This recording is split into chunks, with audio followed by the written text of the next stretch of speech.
Kung ano mang nilalang yung nasa loob ng bahay na yun, sigurado ako. Hindi yun tao. At sa tingin ko, ang mga nawawalang kadalagahan ay pinapatay o inaalay o ipinapakain sa kung anong nandyan na nilalang na yan. Kara, hindi ko mapapatawad ang sarili ko sa oras na mapahamak si Maricar. Naiintindihan kong nag-aalala ka pero ayaw kong mahuli ang lahat para sa kapatid ko. Kung wala siguro akong kakilalang malakas na albularyo, wala na siguro ako ngayon o baka lantang gulay na. Bago natin simulan ang kwento, please like and share the video at huwag na ding kalimutang mag-subscribe.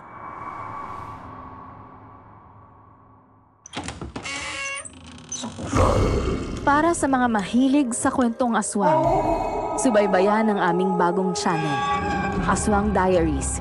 Aswang Diaries.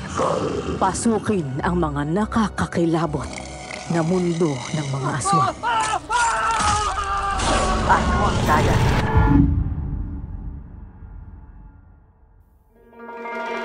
Naniniwala ka ba sa mga aswang? Kung hindi, ito na siguro ang panahon para baguhin mo ang iyong paniniwala. Totoo sila. Hindi nga lang sila gaanong katalamak ngayon. Akala ba ninyo nagtatago sila? Noon, oo. Pero hindi na ngayon. Nasa paligid lang ang karamihan sa kanila.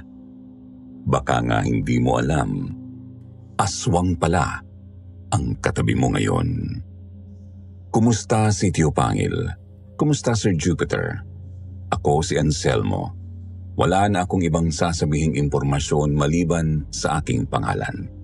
Hindi na rin ako magpapaligoy-ligoy pa. Isa akong aswang.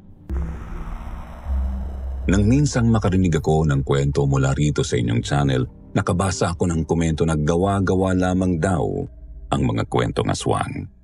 At yun na ang nagtulak sa akin na isulat at ipadala ang liham na ito sa iyo na nagkomento noon.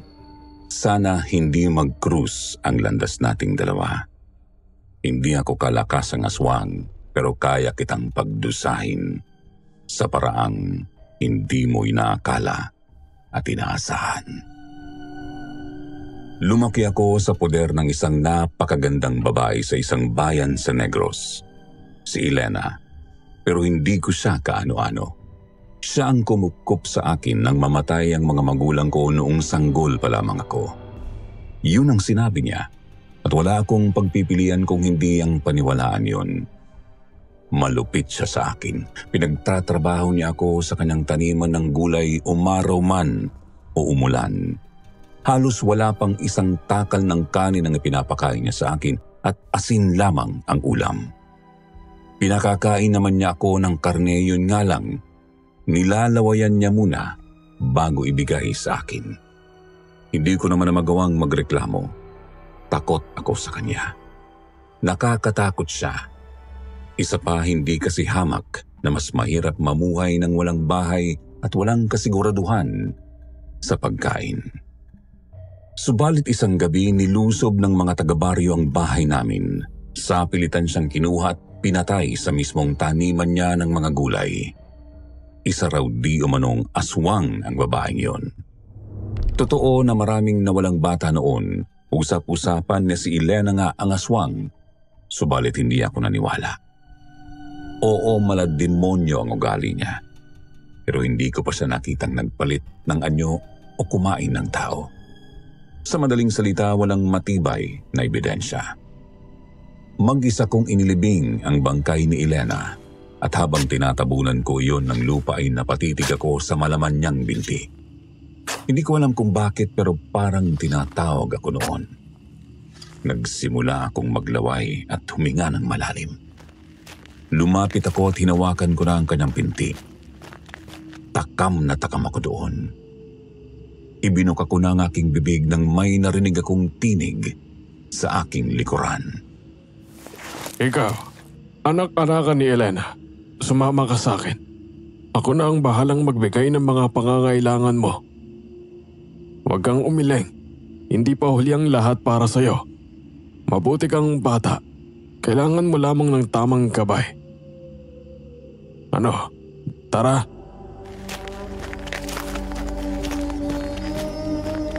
Kinupkup ako noon ng pinagkakatiwalaang lalaki ng baryong yun na kilala bilang si Kadyo. Hindi ko alam kung paano niya ako nakumbinsi na sumama sa kanya noon. Basta naramdaman ko na lamang na iba siya kay Elena. Pinag-aral niya ako at nakatapos ako ng elementarya kahit na ilang taon na akong huli. Sa kanya ko naramdaman ang pagmamahal ng isang magulang. Masikaso siya, talagang mapagmahal. Pantay ang turing niya sa akin at kay Maricar na kanyang tunay na anak. Hindi naglaon, natutuhan ko silang pahalagahan. Lumipas ang mga taon at tuluyan akong nagbinata. Biglang humirap ang buhay. Kaya naman napilitan akong magtrabaho sa Bacolod at doon ko nakilala si Cara, ang aking naging nobya. Happy birthday to you. Happy birthday to you. Happy birthday, happy birthday. Happy birthday to you. Happy birthday, mahal. Dali pa mo na tong kandila. Salamat, mahal. Pero hindi ka na sana nag-abala pa. Ay nako, hindi pwede, no? Ngayon ang debut mo, 21 years old ka na, no? Kaya dapat i-celebrate natin tong araw na to. Hindi nga ako sigurado sa kaarawan ko eh. Saka para sa mga babae lang ang debut. Ay nako, basta. Birthday mo ngayon at magsasaya tayo ngayong gabi, okay? Oh, ano ba kasing problema? Makabuntong hininga naman to, parang laki naman ang problema. Nakatanggap kasi ako ng sulat mula kay Tatay Kadyo. Ay, hindi pa raw umuwi si Maricar. 5 araw na. Oh, ano raw sabi? Bakit daw? Yun nga ang isinulat ni Tatay eh. Hindi niya alam kung nasaan si Maricar. Sabi niya na masukon daw ito sa manggaan sa katabing baryo namin doon. Yung pagmamayari nung naikwento ni Tatay nung nakaraan. Yung masungit at malupit na matandang babae. Eh di ba nasabi ko na sa'yo, hindi nakakapagsalita si Maricar at napakahina ng pandinig. Ganun ba? O anong balak mo ngayon? Malaki ang utang na loob ko sa 2 yun, Cara. Uuwi ako. Hahanapin ko si Maricar. Masunurin at mahal na mahal ng kapatid ko si Tatay Kadyo. Hindi niya yun iiwan na lang ng ganun. Malakas ang loob ko na may nangyari sa kanya. Okay, sige, pero sasama ako. Ha? Paano ang trabaho mo? Ako na lang, babalik din ako agad. Hindi, paano kung magising yung halimaw dyan sa katawan mo? Paano kung tuluyang? Pero Cara, mahal, sigurado ka bang gusto mong sumama? Baka magsisi ka lang. Hintay iwan, Anselmo. At saka anong magsisisi, kailangan mo ko, no? Pero mas kailangan kita sa tabi ko. Okay? Mabait, masikaso, mapagmahal at higit sa lahat hindi mapanghusga. Yan ang mga katangian ni Cara. Ilang beses ko na siyang ipinagtabuyan noon, may mga pagkakataon kasing bumabalik ang pagkahayok ko sa laman ng tao. Subalit nawawala iyon kapag malapit sa akin si Cara. Hanggang sa ipinagtapat niya sa akin na anak siya ng isang manggagamot. Naramdaman niya di umano na hindi ako pangkaraniwan. Subalit hindi niya mapigilang mahumaling sa akin. Mayroon siyang alam na orasyon para makontrol ang mali kong pagnanasa sa laman ng tao at yun ang ginagamit niya sa akin. Kung wala siguro siya, hindi ko na alam kung ilang tao na ang aking nabiktima. O baka napatay na rin ako ng mga tao kagaya ni Elena. Makalipas ang 1 linggo ay umuwi na kami ng Negros Occidental. Magtatanghali na nang makarating kami doon. Pagtungtong ko pa lamang doon ay nakaramdam na kaagad ako ng kakaiba. Parang mga eksena sa pelikulang bumalik sa isipan ko ang masasamang alaala sa lugar na yon. Ang lahat ng mga pagpapahirap sa akin noon ni Elena. Pati ang araw na pinatay siya ng mga taga-baryo. Oh, ayos ka lang ba? Ba't parang namumutla ka? Napagod lang siguro ako, mahal. Di kasi ako nakatulog ng maayos kagabi. Nag-aalala ka kay Maricar, no? Oo eh. Huwag ka na masyadong mag-alala.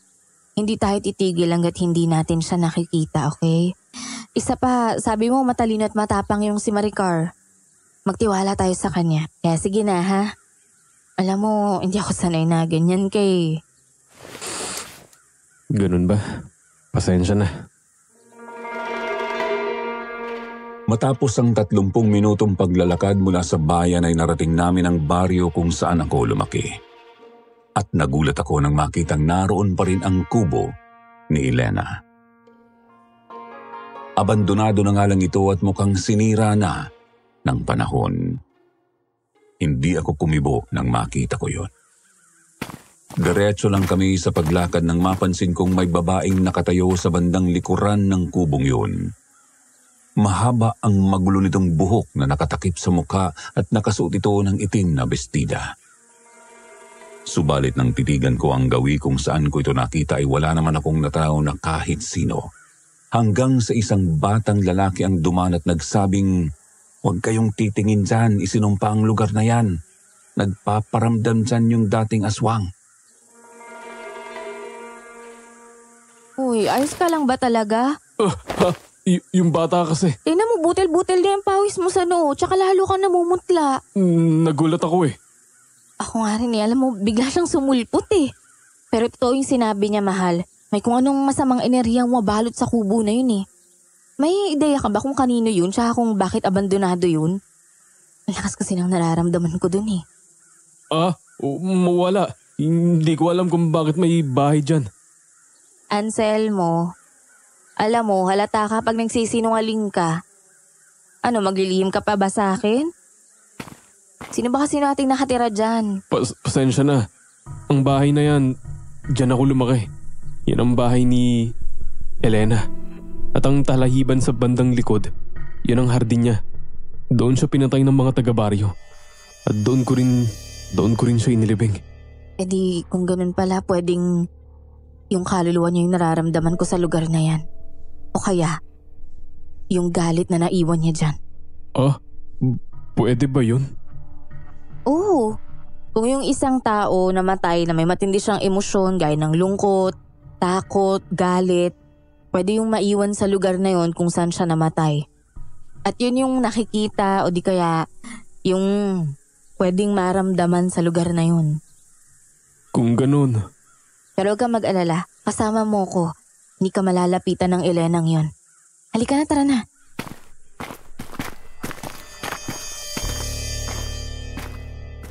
Tuwing inaatake ako ng labis na takot at pagkabalisa ay hindi pumapalya si Kara sa pagpapakalma sa akin. Isang bagay pa na labis kong ipinagpapasalamat sa kanya. Nagpatuloy pa kami hanggang sa marating namin ang pinakamayabong na puno ng mangga sa lugar. Sa ilalim noon ay isang simpleng kubo at yun ang bahay ni Tatay Kadjo. Eksakto rin na pagdating namin ay lumabas siya para manguha ng siling labuyo. Anselmo anak, narito ka na. Salamat naman at dumating ka na. Oo tay, pasensya na kung natagalan ako. Hindi na ako sumagot sa sulat mo, mauuna pa ako dun eh. Oo nga po pala. Ito nga po pala si Kara, kasintahan ko. Ay, magandang tanghali po, Tay Kadjo. Ginagagala ko po kayong makilala. Kasintahan? Pero hindi ba? Paano ang pagiging mo? Delikado ang... Wala ko kayong dapat ipag-alala. Alam ko yung lahat ng tungkol kay Anselmo. Lahat? Totoo po yun. Si Kara na lamang din ang nagpapanatili sa pagiging normal ko. Bakit? Nasaan ang ibinigay ko sa iyong medalyon? Yun ang galing sa ermitanyo sa bundok. Wala na tay. Nangitim yun. Pagkatapos ay tanging ang tali na lamang nakita ko nang nakasabit sa aking leg. Mga kalahating taon na. Pero huwag na ako kayo mag-alala. Kaya ko naman siyang kontrolin eh. Pero hindi pa rin tayo dapat makampante. Hindi na rin gaano kalakas ang kakayahan ko sa mga ganyang bagay. Tay, narito ako para kay Maricar. Pero Anselmo, ayos lang ho ako. Kitang-kita naman ninyo. Ngayon, pag-usapan natin si Maricar. Ano bang totoong nangyari? Ay, huwag kang sumigaw. Hindi pa ako bingi. Hala sige, pumasok na muna tayo sa loob. Nagagutom na ako. Malamang gutom na rin yung nobya mo. Pagpasok ng bahay, kaagad nagsandok ng kanin si Tatay Kadjo sa bandehado. Nagluto siya ng ginataang papaya na may manok at yun ang pinagsaluhan namin noong tanghaling yun. Dito na namin tuloy ang napag-usapan ng nangyari kay Maricar. Noong nakaraang taon lamang daw dumating sa lugar namin ang babaeng mayaman na pinagtrabahuan ni Maricar. Nabili di o mano nito ang isang napakalaking lupa sa tabing baryo namin at ginawang sagingan, at dahil likas na maraming puno ng mangga doon ay tuloy na iyong pinagkakitaan at mas pinarami na lamang.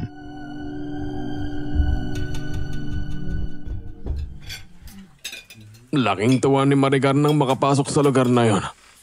Mabibilhan na raw niya ako ng mga bagong damit. Ang totoo, pinigilan ko siya dahil nga sa kalagayan niya. Sabalit hindi naman daw siya inutil. Nagalit, kaya pumayag na ako. Pero 1 linggo lamang matapos niyang magsimula doon hindi na siya bumalik. Ibig sabihin, naroon pa rin si Maricar. Hindi lalayo yun. Ilang beses na akong pumunta doon pero wala akong nakuhang impormasyon. Ipinagtatabuyan ako ng mga bantay doon at minsan ipinahabol na ako sa mga aso. Wala akong alam na maaaring puntahan ni Maricar kaya sinulatan na kita. Saan ho ba galing ang malupit na matandang yun? Hindi ko rin alam. Basta na lamang dumating ang babaeng yon na kung tawagin ay Madam Felicidad. Nauto niyang mga tao sa kabilang baryo. Binili niya ang iba pang mga lupa doon at ang mga taga doon mismo ang ginagawa niyang alipin. Alipin ho? Oh, pinagmamalapitan niya ang mga tao niya. Binubugbog at ang iba ay hindi pinapasahod. Ay, kung nalaman ko lang sana kaagad na ganoon siya magpalakad, ay itinali ko na lang si Maricar dito sa bahay. Ang kaso, huli na nang malaman ko. Patawad, Anselmo. Huwag mo nang sisihin ang sarili mo, Tay. Hahanapin ko na lamang siya. Pero ano po? may bali-balitang may mga nawawala na ring ibang dalaga sa bahay na yon. Hindi ko alam kung totoo pero yun ang narinig ko nitong nakaraan.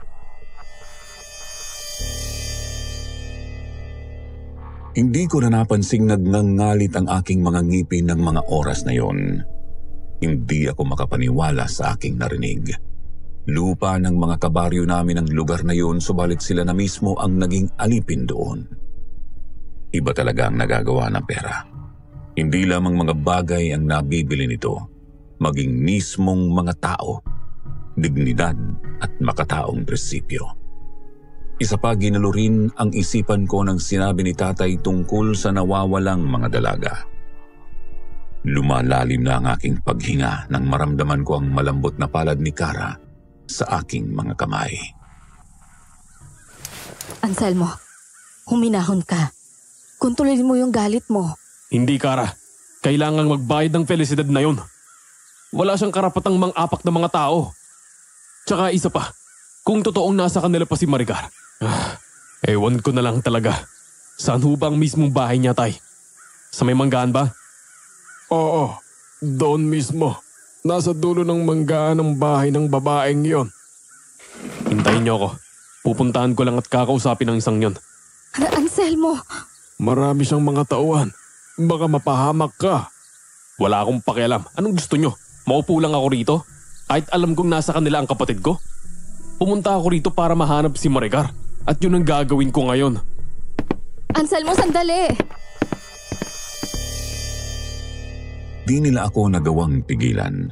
Mabilis akong naglakad at wala na akong inisip na kahit ano ng mga oras na yon kung hindi ang maiuwi ang aking kinakapatid. Sumunod sa akin si Cara at hindi nagtagal ay nakarating kami sa manggahan. Naabutan namin ang mga tao doon na isa-isang binabalot ng mga dyaryo ang mga mangga sa puno. Babae, lalaki, bata at matanda. Lahat may ginagawang trabaho, mabibigat na trabaho.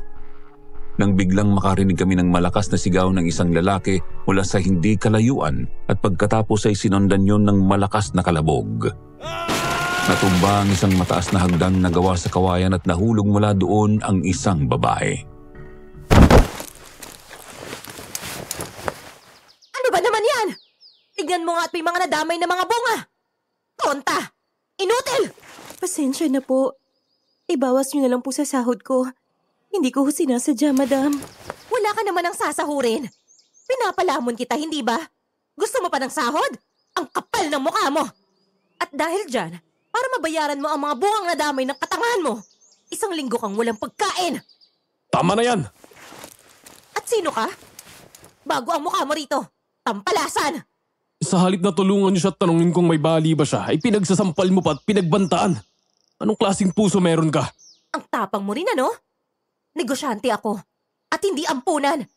At huwag mo akong pagsabihan ng tungkol sa puso. Toy, baka dukutin ko yung puso mo at ipakain sa mga aso ko. Wala kang alam! Kaya itikom mo yung nangangalingasaw mong bibig! Baka nga mas mabait pa sa'yo yung mga aso mo eh. Aba! At talaga naman! Sige! Pakawalan ang mga aso at ipalapay ang hayop na yan! Pati ang mga kasama niya! Pagkatapos, ay gawing pataba doon sa sagingan! Nagtahulan ang 2 naglalakihang mga aso, subalit nang titigan ko ang mga ito nang masama ay kaagad na kumalma ang mga ito. Nagulat ang matandang babae at mga tauhan nito. Muling sumigaw ang babae at inutusan ang mga aso na atakihin ako. Subalit sa halip na ako ang lusubin ay ang mga may hawak sa mga aso mismo ang pinagkagagat ng mga ito.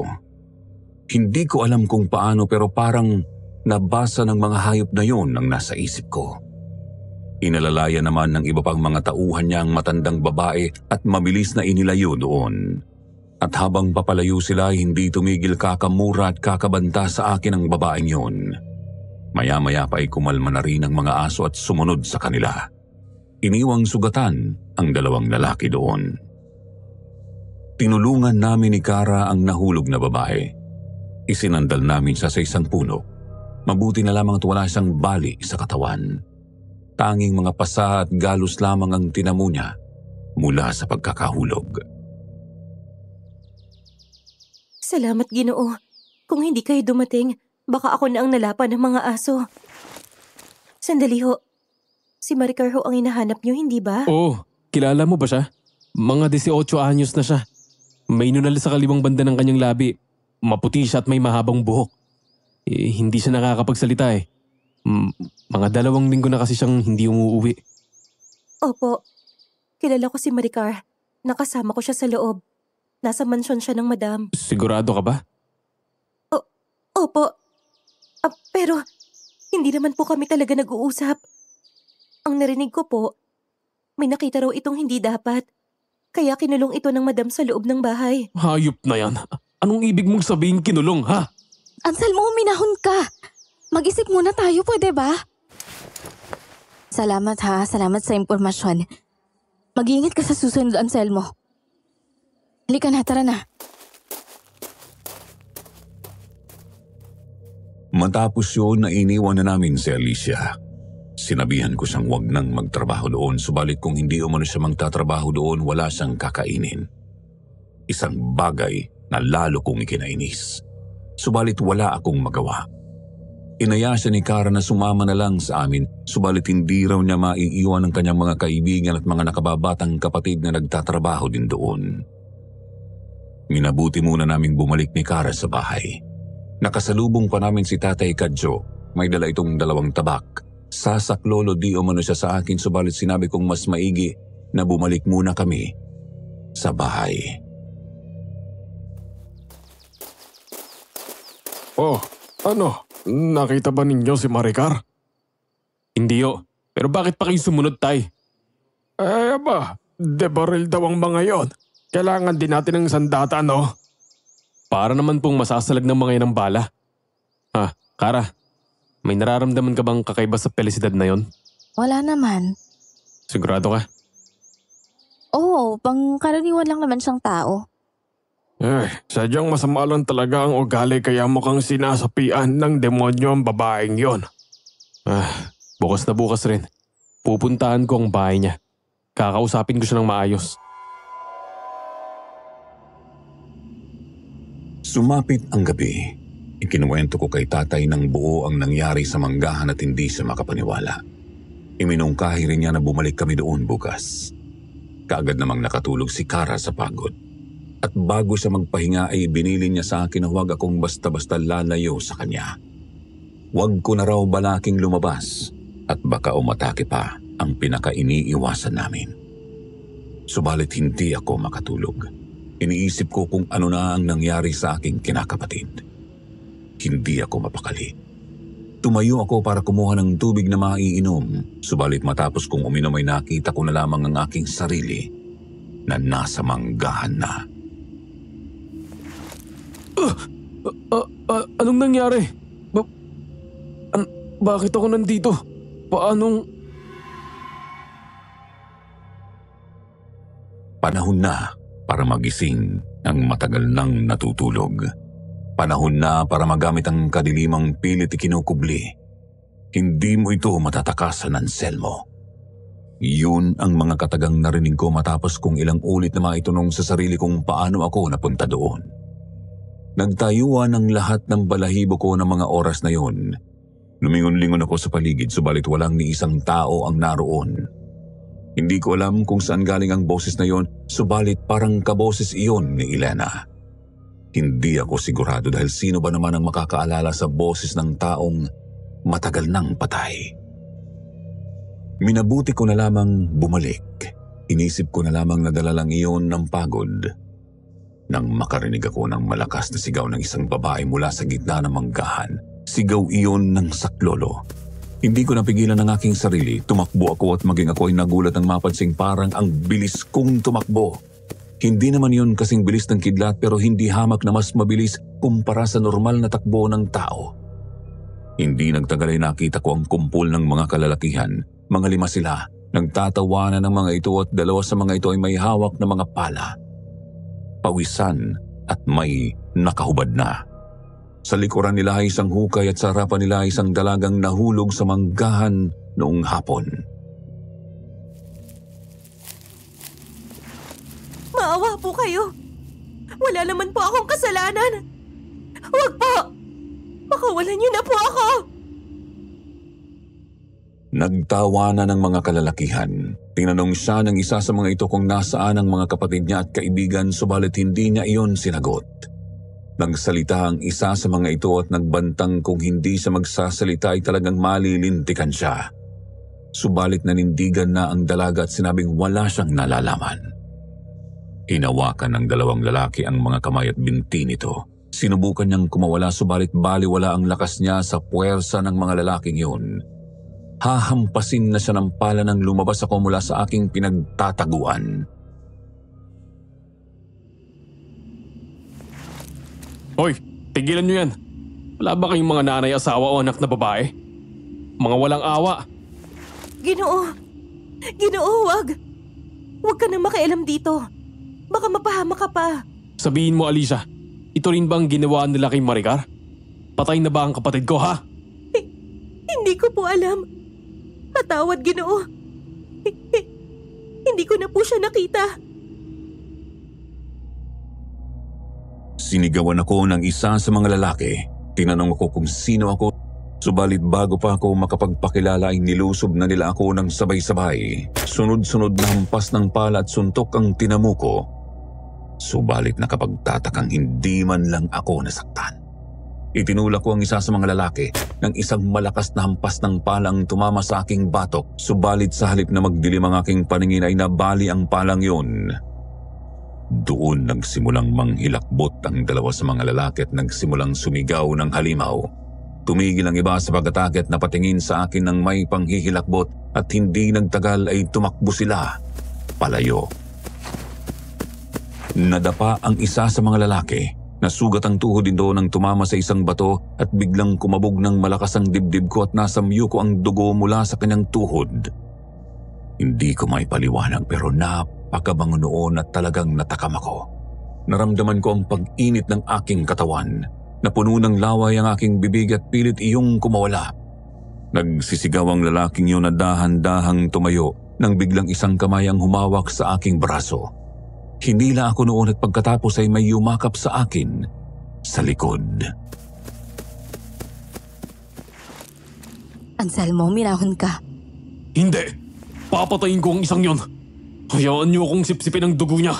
Pabayaan niyo akong gasabin ang matamis niyang puso at bituka.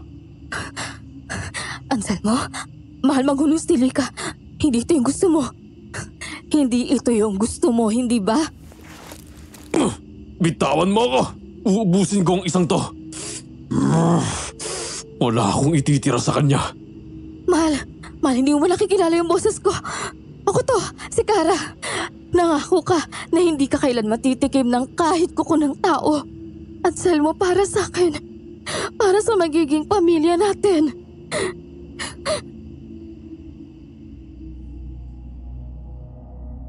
Natigilan ako sa aking mga narinig, subalit hindi ko pa rin mapigilan ang aking sarili. Parang tinatawag talaga ako ng amoy ng dugo. Nang marinig ko ng mag-orasyon si Kara, doon na gumaan ang aking pakiramdam. Kumaripas ng takbo ang lalaking sugatan. Pagkatapos ay kumawala ako mula sa pagkakayakap ni Kara at humarap sa kanya. Umiiyak siya at muling yumakap sa akin ng mahigpit. Ang dalaga namang tinulungan ko ay lumuhod at nagmakaawa na huwag ko siyang sasaktan. Sinabi ko sa kanya na hindi ko iyon gagawin. Doon na siya nagsimulang umiyak. Tinanong ko siya tungkol sa kinakapatid ko, subalit ang tanging alam daw niya ay nasa loob pa rin ito ng malaking bahay ni Felicidad. Ginoo, nakita ko siya. Nakausap ko si Maricar kanina. Sinabi ko sa kanya na hinahanap mo siya. Sinulat ko yun sa kapirasong papel para maintindihan niya. At pinapasabi niya na ayos lamang siya. Pero Ginoo, kailangan niyong bilisan. May 2 bangkay na babae ang nilabas kanina. Nakita ko yun habang papatakas kami ng mga kapatid ko. At iyon ang dahilan kung bakit nila ako pinagtangkaan na patayin. Maricar.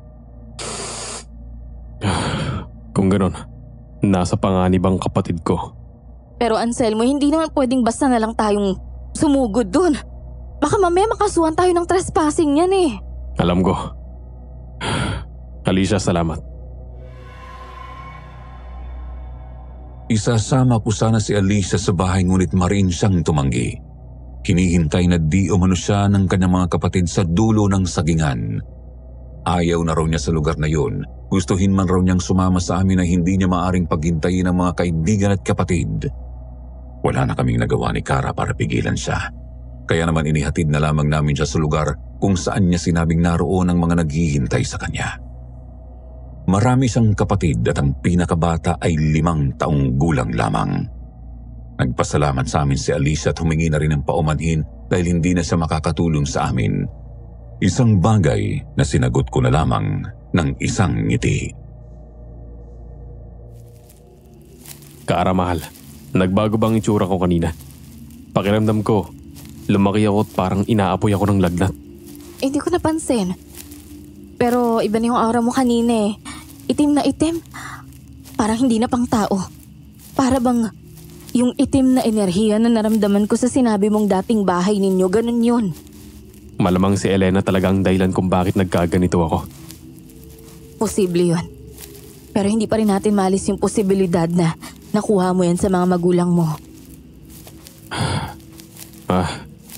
Walang saysay na pag-usapan ng mga ito. Pero, Kara, seryoso. Hindi ka ba natatakot sa akin? Kung natatakot ako sa'yo, edi matagal na sana kitang iniwan o di ka pinatay. Pero mahal na mahal kita eh. Kahit ganyan ka, hindi masukat na yung kabutihan dyan sa puso mo. Talaga ba? Salamat kung ganun. Maraming salamat. Pero sana, sa oras na mawalan na talaga ako ng kontrol, huwag mo na akong iligtas. Ayaw kong mabuhay bilang isang halimaw o isang kriminal. Huwag ka mag-alala. Dahil wala akong balak na hayaan kung umabot sa ganun. Kinabukasan, humingi ako ng tulong sa pinuno ng aming baryo para maging maayos ang pakikipag-usap ko kay Felicidad. May kilala siyang mga konstabularyo at kasama ang mga ito ay pinuntahan namin ang bahay ng mayamang babae. Subalit sa bakuran pa lamang ay hinarangan na kaagad kami ng mga tauhan niya. Wala doon ang mga lalaking nakita ko kagabi. Sa inis ko ay nagsisigaw ako sa labas. Binato ang bintana ng bahay dahilan para mabasag yun. Inawat ako ng mga konstabularyo, ni Kara at ni Tatay Kadjo habang ipinagtatabuyan ako ng mga tauhan doon. marinig naming bumukas ang pinto at lumabas mula doon si Felicidad. Sa lubungang kilay at puno ng kolorete ang nangungulubot na mukha. Sino ba ang nariyan? Ang aga-aga, ang ingay-ingay, nabasag pa! Sino magbabayad niyan? Aba, at ikaw na naman? Ano ba ang kailangan mo? Nasaan ang kapatid ko? Sinong kapatid? Mukha bang ampunan ng bahay na to? Si Maricar. Alam kong nariyan ang kapatid ko. Si Maricar? Ah, yung dalagang hindi makabasag pinggan ng bibig. Ngunit pakailamera. Yung may nunal sa labi, hindi ba? Oo, nasaan? Nasaan siya? Ilabas mo siya at uuwi na kami. Anselmo, kumalma ka. Ha? Pwede ba? Aba, ayun! Sumama sa nobyo. Nagtanan. Wala na siya rito. Kaya makakaalis na kayong lahat. Kalokohan! Hindi! Hindi yan gagawin ng kapatid ko. Hindi niya iiwan ang tatay namin ng dahil lang sa lalaki. Eh, anong gagawin ko? Ha, eh, anong nangyari? Papasukin niyo ako! Hanapin ko siya dyan sa loob! Subukan mo. Subukan mong iapak ang marumi mong mga paa rito. At hindi ako mag-aatubiling paulanan kayo ng bala. Bawal kayong pumasok ng walang pahintulot. Maricar! Maricar! Lumabas ka dyan kung narinig mo ako! Aba, at talagang nag-ingay ka pa. Hala, sige! Manong Ben! Bilangan mo ng 5. Kapag hindi pa rin umalis, paulanan nyo ng bala. Pati ang mga konstabularyong yan, idamay na ninyo. Nang maglabas ng mga barilang bantay na naroon ay tuluyan na akong hinila nila tatay palayo ng bahay. Wala na akong nagawa noon. Maging ang mga konstabularyo ay napaurong na lamang. Napuno naman ang bulungan ng paligid. Pero isinumpa ko na babalik ako. May tiwala ako sa sinabi sa amin ni Alicia. Naroon, sigurado akong naroon lamang ang kinakapatid ko. Abay, kumain ka na, Anselmo. Lumamig na ang sabaw. Hayop na matanda yon. Ah! Mahal? Mahal, bakit? Teka, napansin ko kanina ka pa malalim ang iniisip. May kakaiba akong naramdaman kanina eh. Doon sa bahay ni Felicidad. Akala ko ba normal na tao lamang siya? Siya, oo, pero iba yung naramdaman ko dun eh. May malademonyong enerhiya doon. At nanggagaling yun sa loob ng bahay. Ha? Sigurado ka? May tinatago yung matandang yun sa loob ng bahay niya eh. Kung ganun, bukod kay Maricar, kailangan nating malaman kung ano yon. Para mapalayas na rin siya sa lugar na to. Noong hapon na yun ay nagmanman ako sa paligid ng manggahan at sagingan. Hindi ako inaatake ng pagiging aswang sa umaga. May pagkakataon nga lang na hindi ko makontrol ang aking galit. Pero ipinangako ko kay Kara noon na hindi ako lalapit sa bahay o makikipag-away. Wala akong nakitang kakaiba sa manggahan. Nakapagtataka nga lang na hindi ko na nakita ang mga kalalakihang nais manakit kay Alicia noong gabi. Hanggang sa makarating ako sa sagingan. Biglang sumakit ang aking ulo ng mga oras na yon. Parang binabayo ang ulo ko ng kung ano. Napaluhod ako pagkatapos ay nakarinig ako ng napakaraming boses. Halo-halong boses. May bata, matanda, babae, lalaki. Lahat sila ay sumisigaw at humihingi ng tulong. Napahiga na ako sa sakit ng ulo nang bigla na lamang nawala iyon at napalitan ng nakasusulasok na amoy. Pambira! Ano yun? Patay na aso? Pwe! Ang baho! Bumangon ako at sinundan ko ang pinanggalingan ng amoy. At dinala ako noon sa lugar kung saan napakaraming tumbang puno ng saging.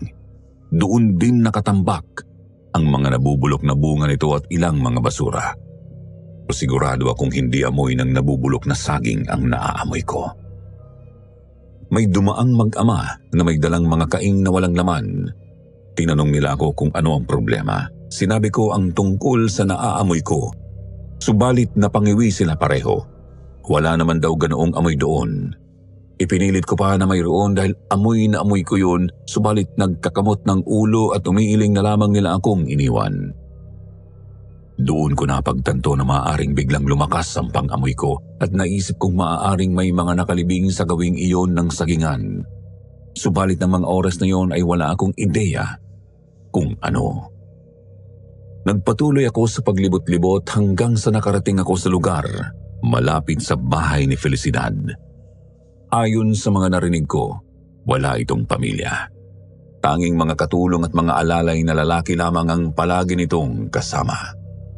Nakita kong umalis ang kanyang sasakyan at ginamit ko ang pagkakataong yun para makalapit sa bahay. Mahal, Kara, bakit ka sumunod rito? hinapa ako rito. Alam ko kasing banda rito ka pumunta eh. Ha?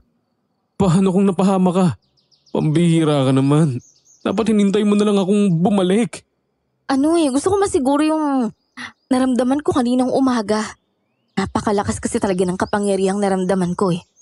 Isa pa, hindi ako mapalagay na wala ka eh. Pakiramdam ko may gagawin kang hindi maganda. Ano ka ba naman?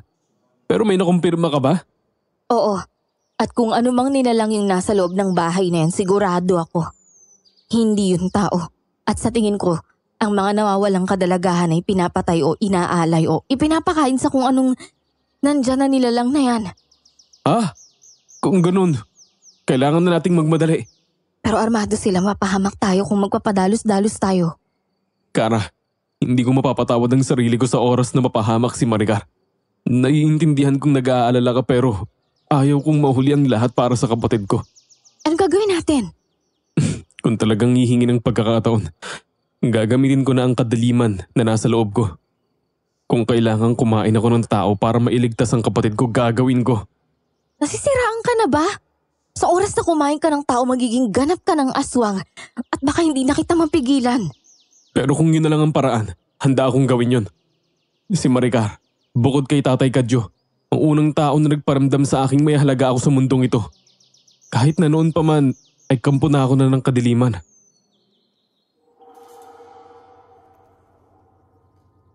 Sasagot pa sana si Kara nang makarinig kami ng sigaw mula sa loob ng bahay. Sigaw iyon ng nasasaktan at nahihirapan. Inilibot ko ang aking mga mata sa mga bintana ng bahay na iyon. Muli naming narinig ang sigaw. Tumakbo ako papunta sa likuran ng bahay. Pakiramdam ko kasi ay doon nang gagaling ang sigaw. At natigilan ako nang mula sa isang bintana doon ay nakita ko si Maricar. Nakatali ito sa isang silya at umiiyak. Pasigaw na ako para tawagin ang pangalan niya nang takpan ni Kara ang aking bibig. Hinila niya ako palayo.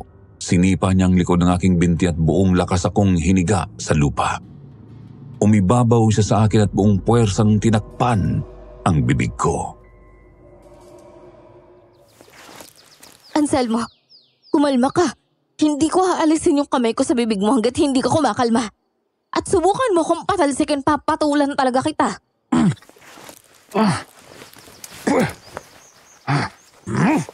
Selmo, mahal, makinig ka naman.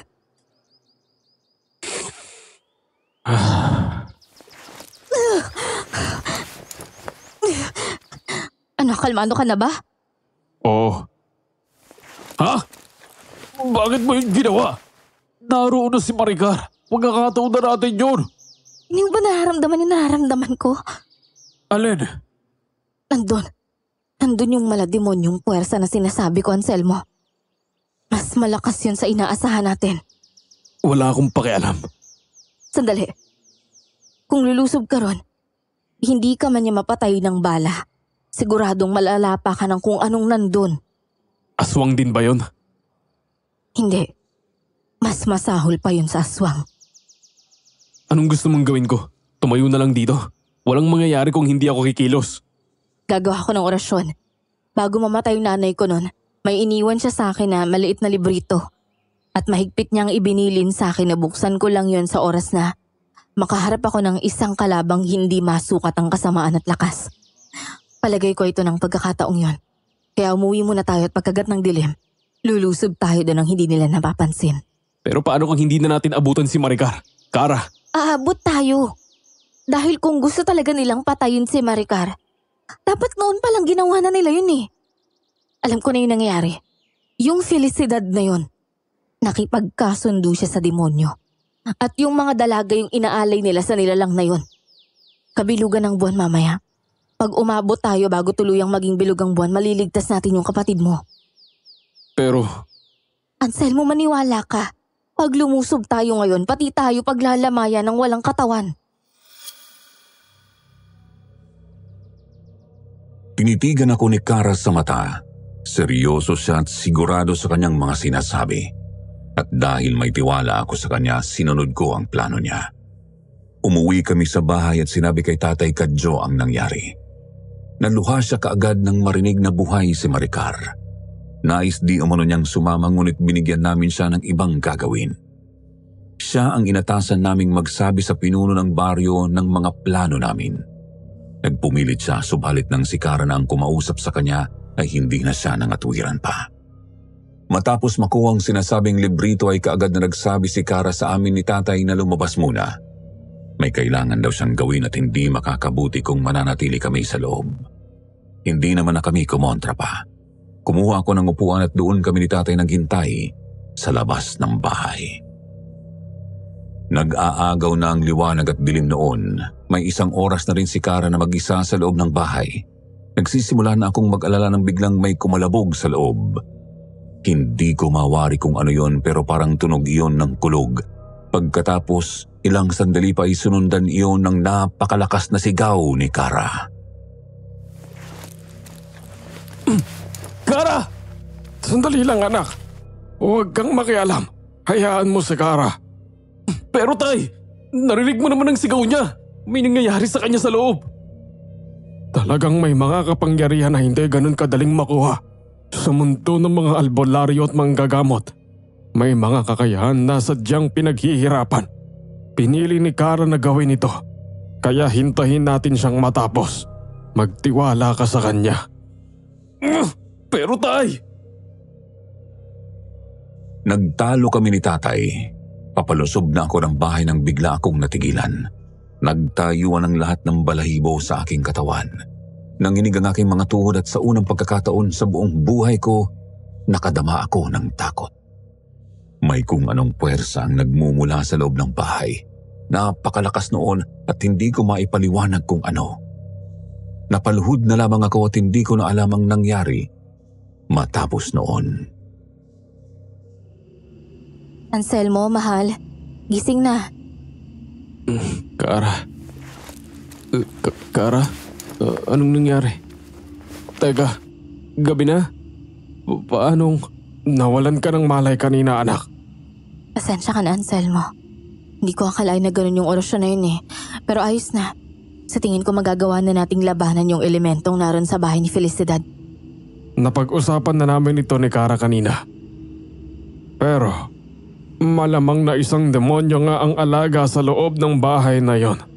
At hindi gaya ng simpleng orasyon ng mga tunay na demonyo. Likas silang malalakas anak at kailangan ng pananampalataya sa Diyos para matalo sila. Isang bagay na wala ako. Isang bagay na wala tayong lahat. Wala na tayong oras para tumawag ng pari o ano paman. Malapit nang maging bilog ang buwan, anak. Ito na ang huling pagkakataon para mailigtas natin ang kapatid mo. Alam ko yun, kaya hindi na ako nagsayang pa ng oras. Tumayo ako, inihanda ko ang aking sarili. Kinuha ko ang isa sa mga itak ni Tatay at sinabit iyon sa aking bewang. Bukod doon ay wala naman akong ibang magagamit pa.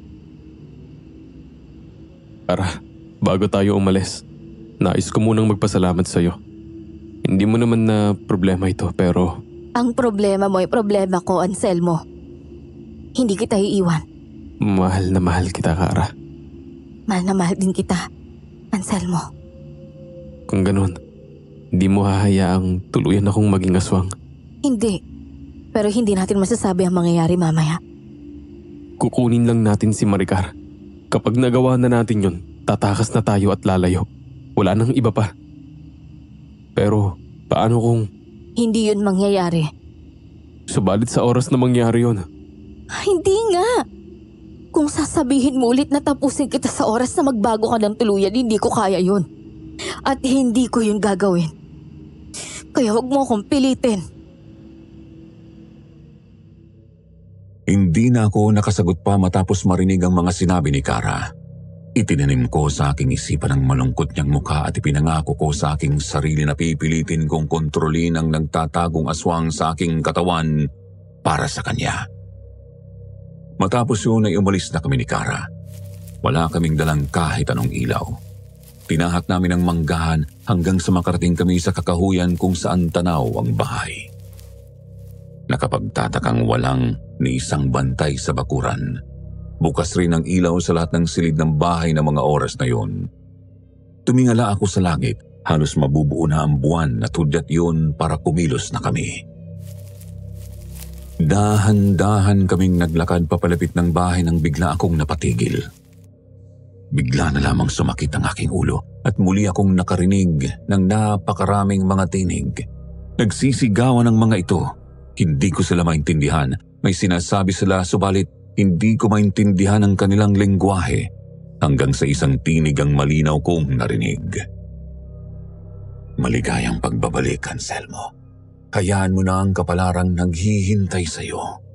Lasapin mo ang kapangyarihan na iniwan ko sa iyo. Kasabay ng mga salitang yun ay nakita ko rin sa isipan ko ang mukha ng taong kinamumuhian ko. Ang mukha ni Elena. Ang mukhang akala ko noon ay nakalimutan ko na. Naramdaman ko pang hinawakan ni Kara ang aking kamay bago ako tuluyang nawalan ng malay. Hindi pa ba gising ang hayop na yan? Babae, gisingin mo na ang aswang mong kasintahan. Ayaw ko nang pumatay ng tulalang nilalang. Kiusap, pakawalan niyo na kami. Si Maricar lang naman yung kailangan namin eh. Huwag kayong mag-alala. Hindi magtatagal. Magkakasama-sama na kayo. Oh, gumagalaw na. Tignan mo. Kara, paanong nasaan tayo? Anselmo, mabuti gising ka na. Narito sa loob ng pamamahay ko. Ang lakas ng loob mong lumusob dito. Pagkatapos, ay sisigaw ka at hihimatayin. Para kang naghukay ng sarili mong libingan. Aswang! Paano mo nalaman? Hindi yun mahirap gawin. Ang totoo, una pa lang kitang nakita, ay nakaramdam na ako ng kakaiba sa'yo. May kung anong nagkukubli dyan sa katawan mo. Para akong nagising sa isang panaginip. Inilibot ko ang aking mga mata at nagulat ako nang makitang napapaligiran kami ni Felicidad at ng mga tauhan niya. Mga 10 ang naroon. Kakaiba nga lang dahil nakaitim silang lahat. Sa likuran ni Felicidad ay isang malapad na bato na may nakaukit na mga simbolong hindi ko mawari. Bakas din ng mga nato yung dugo sa paligid ng malapad na batong yon. Tatayo sana ako nang bigla akong masubsob. Nakakadena pala ang aking mga kamay at nakatali naman ang aking mga paa. Ang totoo, ay pinagpaplanuhan ko pa lang kung paano kita mapapasakamay, Anselmo. Isipin mo, nagawa mong pasakitin ang tiyan ko at ng kalahati ng mga tauhan ko. Ni hindi mo nga ata ginusto, pero nausog mo kaming lahat. Kung wala siguro akong kakilalang malakas na albularyo, wala na siguro ako ngayon o baka lantang gulay na. Kawalan mo kami rito. Hindi ko alam ang mga sinasabi mo. Ilabas mo rin ang kapatid kong si Maricar.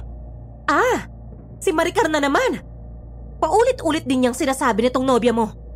Kung alam ko lang na may kuya siyang kagaya mo, hindi ko na siya hinuli at hinanda para sa araw na to. Pero napakahirap kasing humanap ng birhen sa panahon ngayon.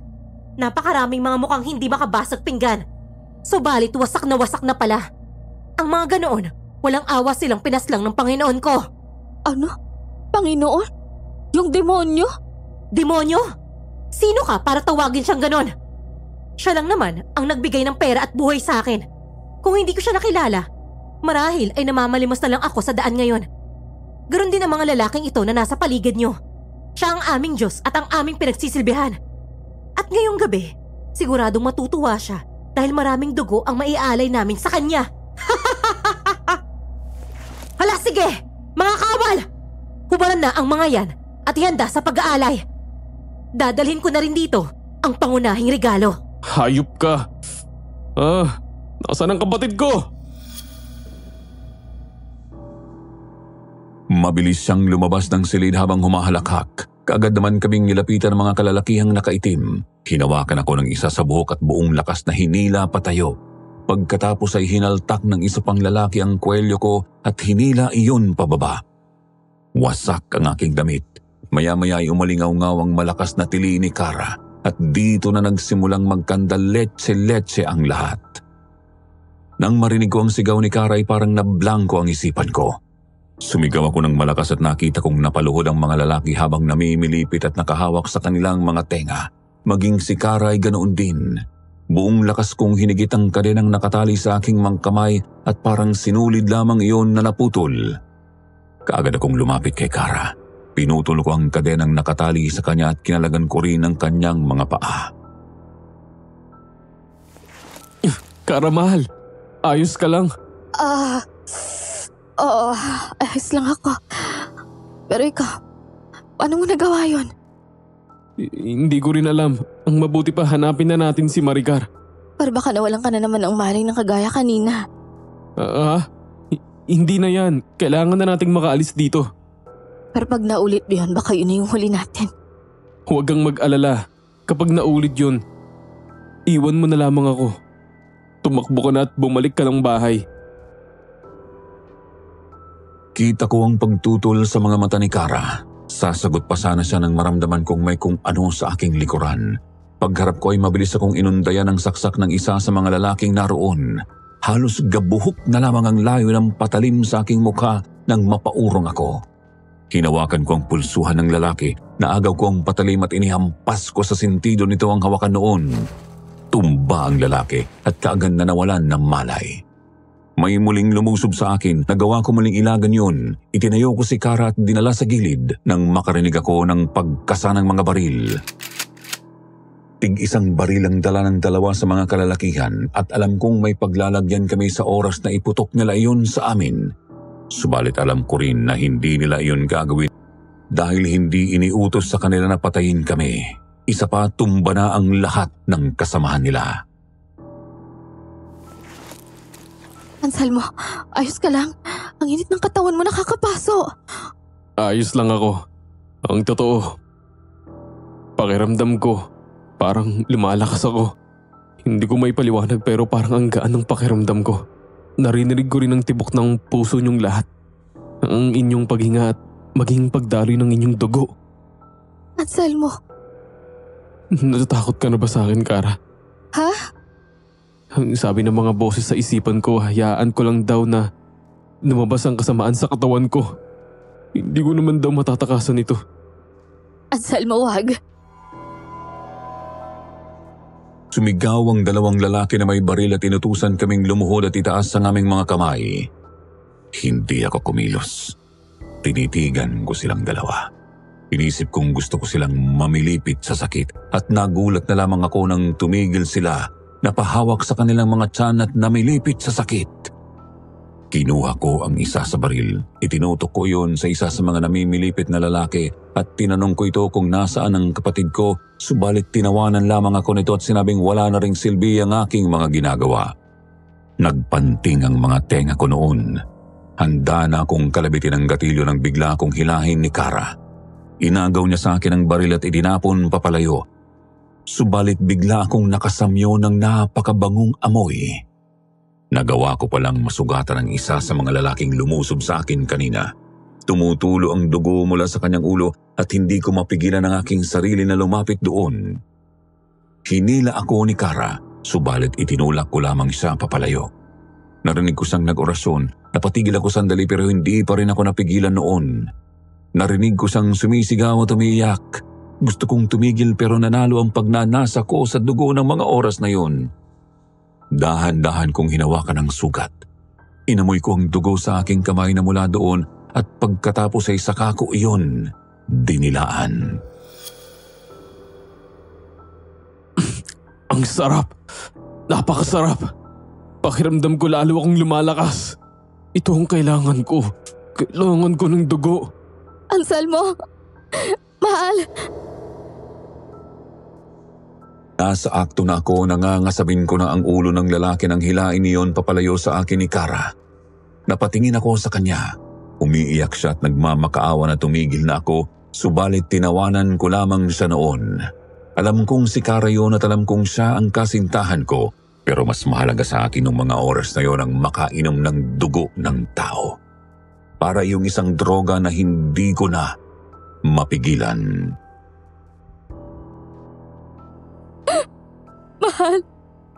Mahal, tumigil ka, hindi ikaw yan. Ha? Nagkakamali ka. Ito ang tunay na ako. Ako ang itinago ko ng matagal na panahon. Ngayon magiging malaya na ako. Nakalimutan mo na ba? Kung bakit tayo nandito, ha? Nandito tayo para kay Maricar. Nandito ka para iligtas siya. Nilagay ko sa panganib yung buhay ko kasama mo para bawiin yung kapatid mo. Natigilan ako nang marinig ko ang mga salitang yon mula kay Kara. Napatitig ako sa kanya. Napagtanto ko na tama ang sinasabi niya. Si Maricar ang pinunta namin doon. Huminga ako ng malalim. May narinig akong kumilos sa aking gilid. Nakita ko ang isa sa mga lalaki na gumagapang. Nilapitan ko ito. Dinakot ko ito sa buhok at iniangat sa ere. Tinanong ko kung saan ko makikita ang aking kapatid at hindi naman ito nag-atubiling kumanta. Nanginginig na sinabi nito na may isa pang silid sa ilalim ng silid na kinalalagyan namin. Doon di umano ang altar ng demonyo na sinasamba ng kanyang amo. Doon din daw sana kami dadalhin para ialay. Kara, mahal, sasama ka pa rin ba sa akin? Oo naman. Alam nga namang magpaiwan ako rito. Kaysa pa, ngayon pa lang naman nagsisimula yung totoong laban natin eh. Tama ka. Patawarin mo ko, pero kailangan ko talaga ng dugo. Kailangan ko ng dugo! Iniangat ko muli ang lalaking tinanong ko at kinagat ko ang lieg nito. Sumigaw ito ng napakalakas, ganoon din si Kara. Subalit nang malasahan ko na ang dugo ay hindi ko na sila narinig. Para akong lumutang sa sarap. Naramdaman ko ang lakas mula sa aking sigmura papunta sa bawat dulo ng aking katawan. Pakiramdam ko noon ay wala nang makakatalo pa sa akin. Humarap ako kay Kara at kitang-kita ko kung paano siya makatingin sa akin. Nanginginig siya, takot na takot at hindi maitatanggi sa kanyang mga titigang tila pandidiri sa akin. Pinunasan ko ang dugo sa aking bibig at pagkatapos, naglakad na ako papalayo. Makakaalis ka na, Kara. Patawarin mo ko. Pero kailangan kong gawin yun. Kailangan ko ng lakas para hanapin ang demonyong sinasamba ng mga ito. Oo, tawag yun ng laman pero wala na akong magagawa. Pagkatapos nito, kapag naitakas ko na si Maricar, maaari mo na akong patayin. O kaya ay magbakalayo-layo ka na. Dahil kung hindi, baka kayo ang isunod ko. Hinintay ko si Kara na sumagot. Subalit hindi ko na siya narinig. Kaya naman lumabas na ako ng silid na yon at hinanap ang daan patungo sa sinabing silid ng lalaking kinagat ko. Nakasalubong pa ako ng iba pang mga bantay subalit lahat sila ay nagawa kong lagpasan. Ang totoo, wala akong masyadong maalala ng mga tagpong yon. Hindi ko alam kung napatay ko sila, nawalan sila ng malay o ano. Hindi ko rin matandaan kung ilan sila. Basta ko na lamang nakita ang sarili ko na nasa harapan ng isang malaking pintuan. Puno ng dugo ang aking katawan at mga kamay. At sa loob noon ay may nararamdaman akong kakaiba. Para bang may nagsasabi sa akin na sa oras na pumasok ako doon, katapusan ko na. Subalit ano pa ba ang dapat kong ikatakot? Naroon na ako. Kalokohan kung uurong pa ako. Tinadyakan ko ang pinto at kaagad iyong nawasak. Doon ay may isa pang malapad na bato na kagaya sa pinanggalingan namin, subalit mas malapad ito at malinis. Sa palibot noon ay may mga nakasindi na mga kandilang itim. Walang silbi talaga ang mga inutil na yon! Mahinang aswang lang! Hindi pa napatay! Ngayon ilabas mo na ang kapatid ko para matapos na tayo rito. Ayaw ko nang magtagal. Dali na! Masyado ka atang mayabang. Hindi porket nalagpasan mo ang mga tauhan ko ay malakas ka na. Marami na akong nakaharap na kagaya mo. Alam mo ba kung ilang taon na ako? Ha? Mahigit 100 na. Nagawa ko ng malibot ang Visayas at ibang bahagi ng Mindanao. Marami na akong nakaharap na malalakas na albularyo at mga aswang. Pero wala silang binatbat sa Diyos ko. Wala akong pakialam. Ilabas mo ang kapatid ko. Bakit hindi ka tumingin sa gilid mo? Kanina mo pa siya katabi. Lumingon ako sa aking kaliwa at parang dinurog ang puso ko nang makita ko si Maricar na nakatali sa isang posteng gawa sa bakal. Wala siyang saplot na kahit ano at puno ng galos ang kanyang buong katawan. Nilapitan ko siya, sinubukan ko siyang gisingin subalit na natili siyang nakapikit. Anong ginawa mo sa kanya? Ilang minuto na lamang at darating na rito ang aking Panginoon. Huwag kang mag-alala. Pinatulog ko na ang kapatid mo. Para kapag gigilitan na siya, ay hindi na siya maghirap pa. Baka isipin mo, napakasama ako. Hayop ka! Demonyo! Nagngalit ang aking mga ngipin. Naramdaman kong unti-unting humahaba ang aking mga pangil. Pakiramdam ko ay may kuryente na bumabalot sa aking buong katawan. Lumalim ang aking paghinga. At nang muli kong marinig ang tawa ng matandang babae, ay mabilis ko itong nilusob. Buo ang loob ko na patayin na siya ng mga oras na yon. Subalit bago pa ako makalapit sa kanya ay tumalsik ako pabalik. Hindi lang basta talsik, gumulong ako at malakas na humampas sa pader. Pagkatapos noon ay nabalot ang buong lugar ng itim na usok. Umalingasaw ang napakatapang na amoy ng asupre at naramdaman kong uminit ng husto ang paligid. Umalakhak ang matanda at pagkatapos noon, lumiyab ang malapad na batong napapalibutan ng mga kandila. Narito na siya. Narito na ang Panginoon. Isang sariwang 50 taon na naman ang madadagdag sa akin. Namuo ang itim na usok at tila naging isang bilog na anino na nakadikit sa pader.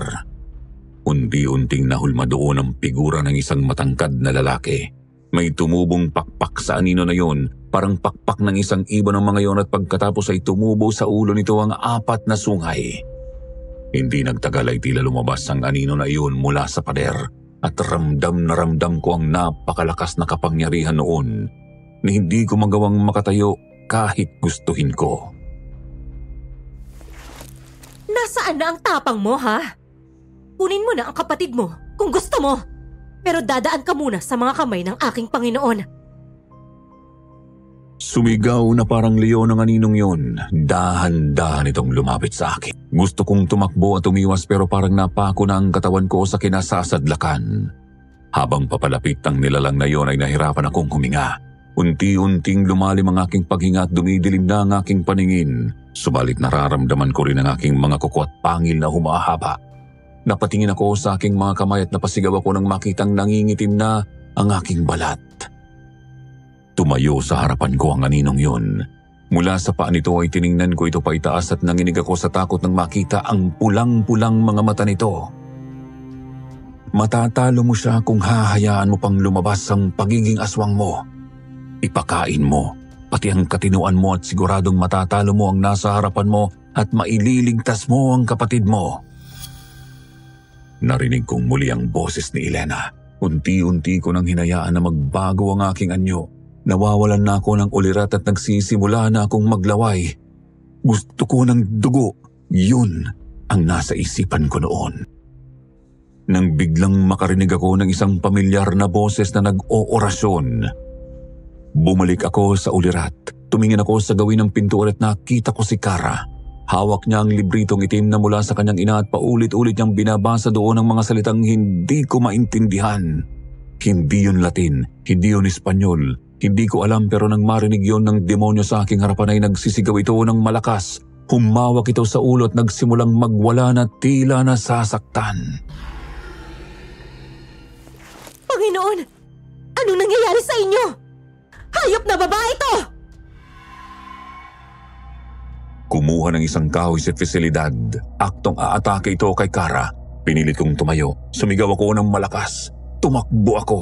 Malapit na siya kay Kara nang maabutan ko siya.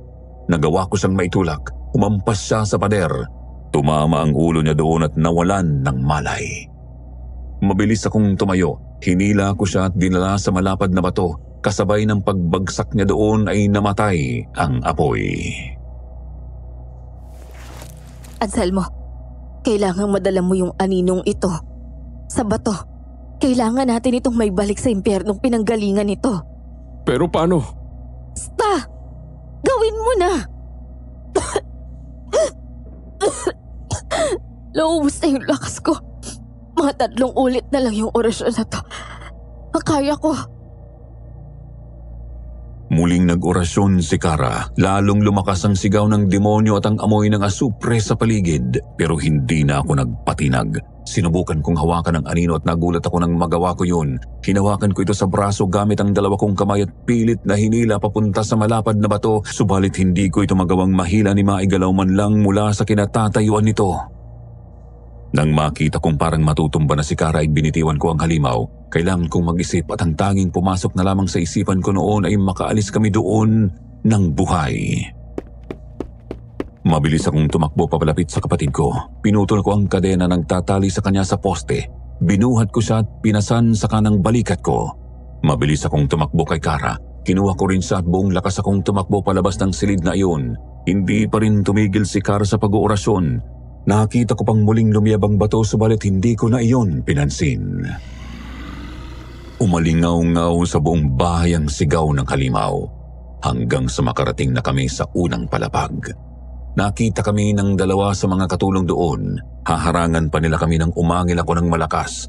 Tumabi sila at nanginig.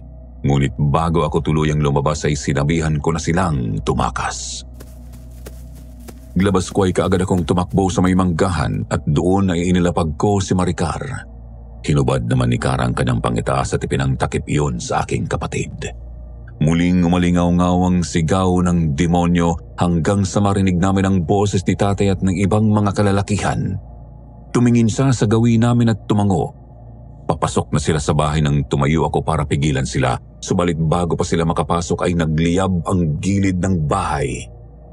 Mabilis na kumalat ang apoy at dahil walang malapit maaring pagkuhaan ng tubig doon ay hindi nila iyon nagawang batayin. Mabuti na lamang tumigil ang apoy na iyon bago pa makaabot sa kalahati ng unang palapag ng bahay.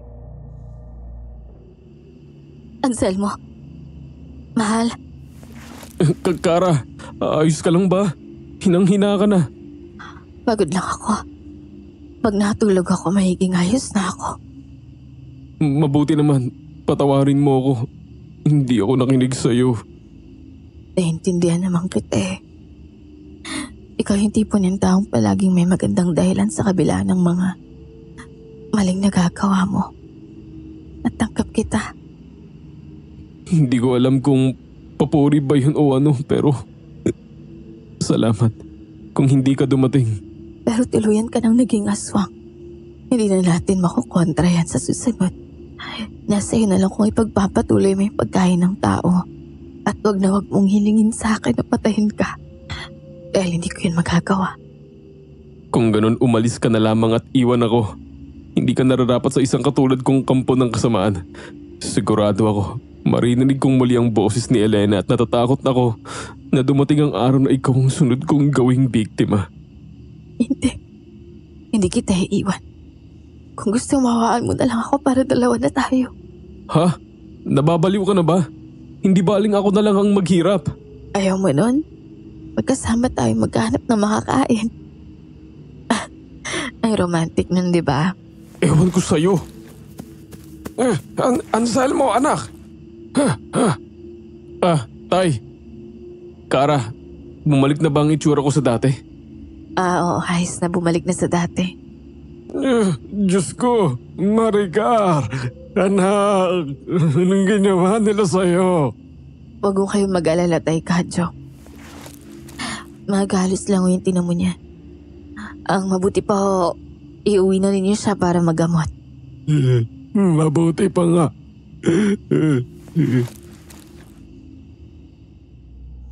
Inuwi namin ni tatay sina Maricar at Kara. Kaagad na nakatulog sa pagod si Kara pagdating namin sa bahay. Tumakas naman ako para bumalik sa bahay ni Felicidad. Naroon pa ang ilang kalalakihan. May mga konstabularyo rin na naroon. Kinumpis ka ng mga ito ang mga baril sa bahay at dinala sa ospital ang mga lalaking nakalaban ko. Subalit ayon sa aking narinig, karamihan ng mga tauhan ni Felicidad ay nakatakas. Pinasok ng mga otoridad ang bahay at tumambad sa kanila ang sunog na mga silid sa ilalim noon. Ang silid kung saan namin nakaharap ni Kara ang demonyo at katakatakang walang bangkay na nakita doon. Pinakiramdaman ko rin ang paligid, suwalit hindi ko na naramdaman ang demonyong nakalaban namin. Kung saan sila napunta, hindi ko alam at wala na akong pakialam. Lumipas ang 1 linggo, giniba ng mga totoong taga doon ang bahay.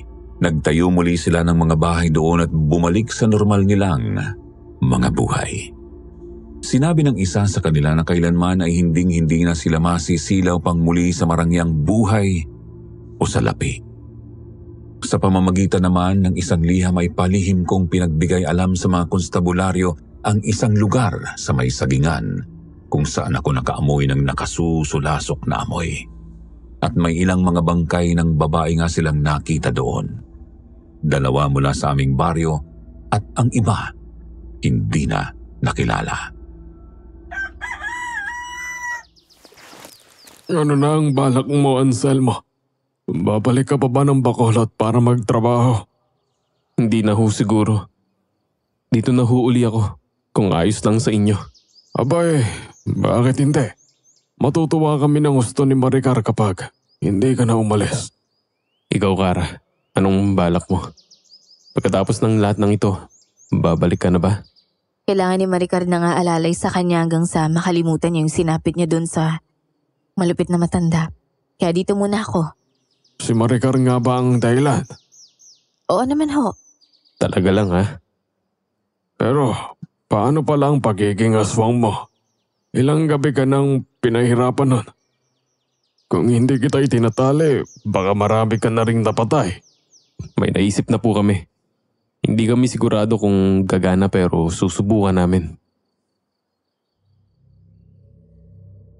Giniba ko ang dating bahay ni Elena at gamit ang kakayahan ni Kara ay tinaboy niya doon ang masamang espiritu ng halimaw na kumupkup sa akin noon.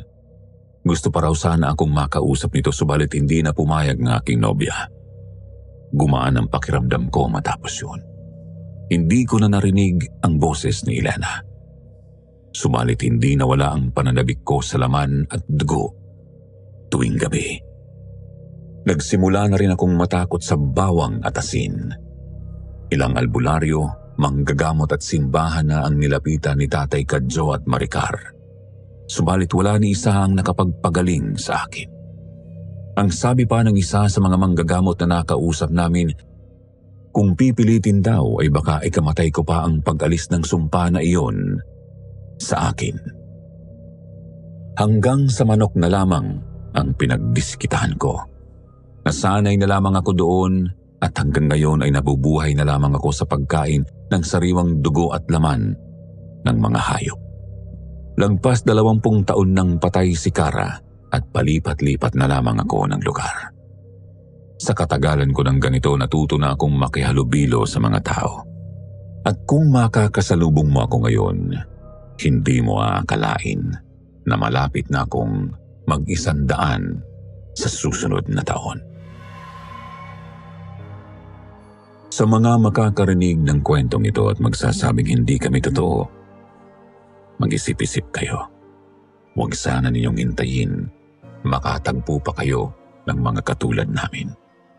Mabuti sana kung kagaya kong marunong magkontrol ang makakasalamuha ninyo. Pero paano kung hindi? Kaya mag-iingat kayo palagi. Maging mapagmasid.